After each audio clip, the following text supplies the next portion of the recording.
Welcome to the Courage to Live podcast. My name is Josh Bitzko. I'm a retired police captain out of Las Vegas with 24 years of experience. Currently, I travel the country and I teach people about courage, resilience, and leadership. Today, we're going to talk about the weight we carry and how to set down these invisible burdens that pretty much everybody that's a human on this planet has. So, we all carry weight that most people can't see.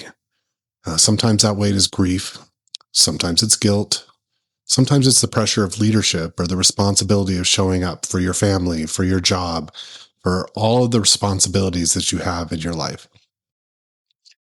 And this weight can show up in a lot of different ways and really affect your performance. And again, that's performance in life. It doesn't just mean work performance. And how does it show up? Well, fatigue, short temper, tunnel vision. So you're really just hyper focused on one thing, poor decision making. And a lot of these things, we attribute to in work is like a lack of training. Someone's not prepared for the job that they're doing, but really it can be a sign of what we're carrying mentally. And I can tell you personally, a lot of times when I'm carrying a lot of weight, I have two modes. And one of them is going numb and not really feeling much of anything at all. Or on the other end, it's super anxious and I can only think about one thing and it starts affecting my sleep. And a lack of sleep makes all those things even worse. It really just affects my whole life. And unfortunately, that's how I lived for a very long time.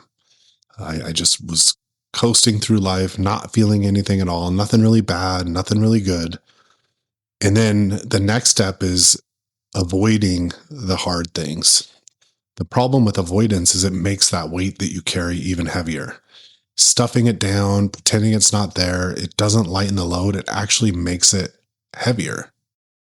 And through that avoidance, a lot of problems, if you don't attack them early on, become bigger and bigger until the impact they have on your life is exponentially greater than it would have if you would have just handled the issue when it happened.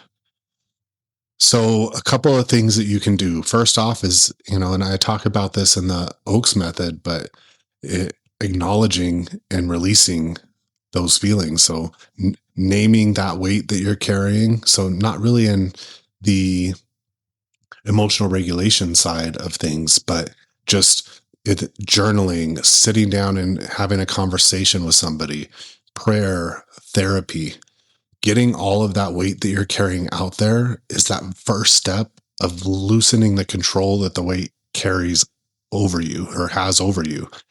And I can tell you when I started therapy for the first time, I really just even the act of saying it out loud began to lighten the load that I was carrying. The next step is setting down those emotions. It's not weakness. So leaders or first responders or, most people think dropping that load means you're failing. Like I have to, in this role in my family or role in my life or role in my job, I just have to carry all of this weight on my shoulders. And if I try and set it down, it's a failure or I'm weak. But really what it is when you drop all of those, the weight, the stress, the heaviness that you're feeling, it gives you the capacity to pick up what matters most when you have to, because you only have a certain amount of brain power, a certain amount of energy that you can focus on solving a problem, being there for your family, showing up at work. And if all of your strength is focused on maintaining and not feeling the hard things, then you're going to struggle when the time comes to really show up when it matters. And that's what it's about.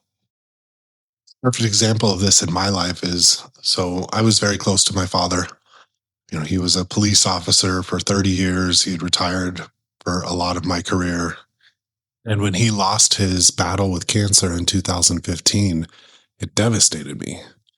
But I wanted to show up for everybody else and not actually show up for myself. So I was shoving the emotions down, going to work, really just doing everything that I could to not feel what I really needed to feel and what I needed to experience to get past it. And I was in my garage because I had a fishing trip to Canada planned with my dad, and I was going to go with his group of friends. It was like a month after he passed. And I had put off going through all the fishing stuff because I equated fishing to my dad. He was in retirement, a professional bass fisherman, and we used to fish all the time.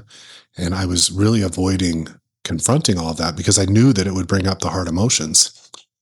So I was sitting in my garage, going through all my fishing stuff, getting stuff ready to go on this trip. And because I hadn't allowed myself to even process my father's death, all the emotions came up.